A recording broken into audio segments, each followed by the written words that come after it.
Egaa'oo uummata hundumaaf kan ta'u gammachuu guddaa misraachoon isinitti maatii hin sodaatinaa. Har'a magaalaa Daawititti qoricha innis Kiristoos gooftaa kan ta'e isiniif dhalatee jira. Wangeela Luqaas boqonnaa 2 lakkoofsa 10.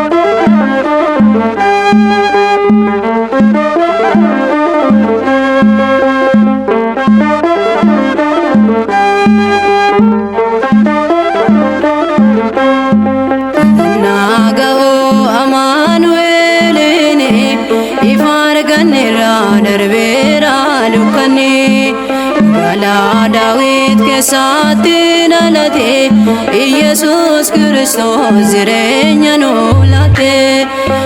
Naga'oo Amaanu'eeliin ifa arganneerra darbeera dukkanni. Magaalaa Daawit keessatti dhalate Yesuus Kiristoos jireenya nuu laate.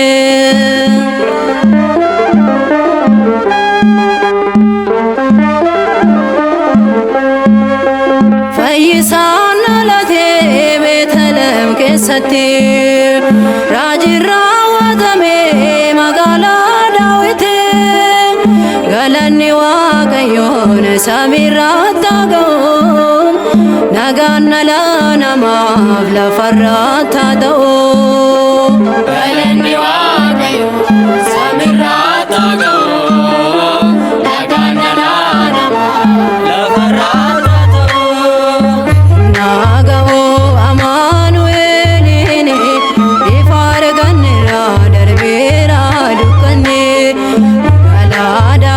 keessatti dhalate Yesuus Kiristoos jireenya nuu laate.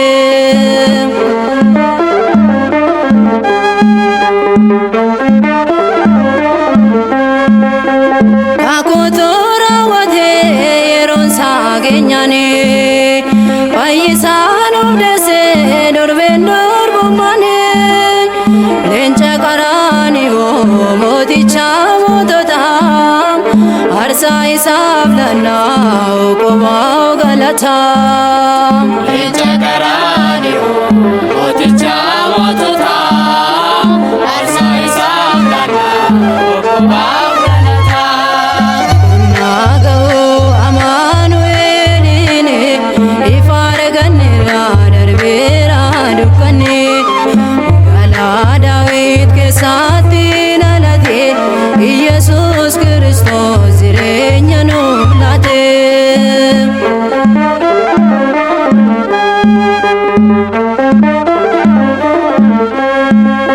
Tiksee gaariidhaan guyyaa falkan guutuu kan hafuura qabu akkasaa jajatu.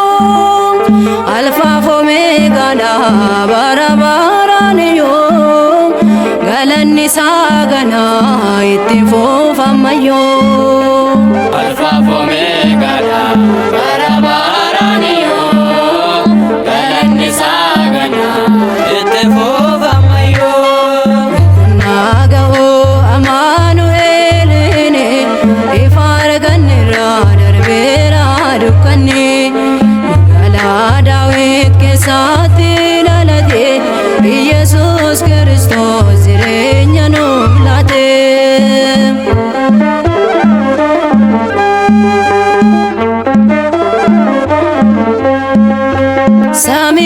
Samiirraa nuuf jedhee gad dhufe fannifamuu isaatiin duuti keenya hafe.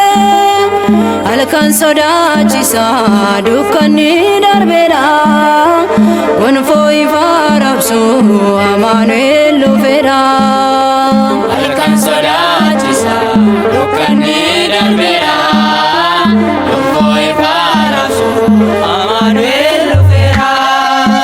Naga'oo Amaanu'eeliin ifa arganneerra darbeera dukkanni. Magaalaa Daawit keessatti